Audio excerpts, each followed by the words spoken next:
536 വോട്ടുകളുമായി സയ്യിദ് അബ്ദുള്ള കോയ സഖാഫി ഒന്നാം സ്ഥാനം.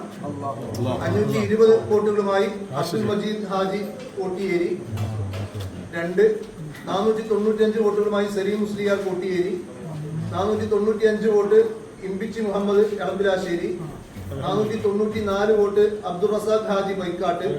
493 vote Umar Haji Kanayamkode. 490 vote Rafeeq മരാക്കുടിയിൽ. 484 വോട്ട് ടി അബ്ദുൽ ഹമീദ് ഹാജി തട്ടാമ്പുട്ടിൽ. 475 വോട്ട് സൈനുദ്ദീൻ നിസാമി തലക്കോയിൽ.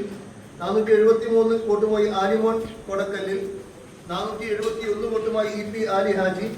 468 വോട്ടുമായി അബ്ദുറഹ്മാൻ കുട്ടി ആനപ്പാറ. 457 വോട്ടുമായി മുഹമ്മദ് ഹാജി കണയങ്കോട്. 453 വോട്ടുമായി യൂസുഫ് ഹാജി നടുവലശ്ശേരി. 442 വോട്ടുമായി അബ്ദുൾ റസാഖ് ഹാജി എം പി. ഇങ്ങനെ ഈ 15 പേരെയാണ് കുന്നമംഗലം മുസ്ലിം മഹല്ല് ജമാഅത്ത് കമ്മിറ്റിയുടെ എക്സിക്യൂട്ടീവിലേക്ക് തെരഞ്ഞെടുത്തിട്ടുള്ളത്. അല്ല വട്ടൂരികളെ, നിങ്ങൾ ഈ കുന്നമംഗലത്തും കാരന്തൂരും നിരന്തരം പരിപാടിയൊക്കെയാണ് ഞങ്ങൾ നശിപ്പിക്കാൻ വേണ്ടി മെച്ചായിക്കന്മാർ നിർദ്ദേശപ്രകാരം നശിപ്പിക്കാൻ വേണ്ടി നിങ്ങളിങ്ങനെ എന്നും പരിപാടിയാണ് അവിടെ. കഴിഞ്ഞ പ്രാവശ്യത്തെ തെരഞ്ഞെടുപ്പിൽ 8-7 ഒരാൾ ഭൂരിപക്ഷത്തിന് എ പിക്കാർ കിട്ടി. 8 എ പിക്കാരും 7 മറുപക്ഷവും.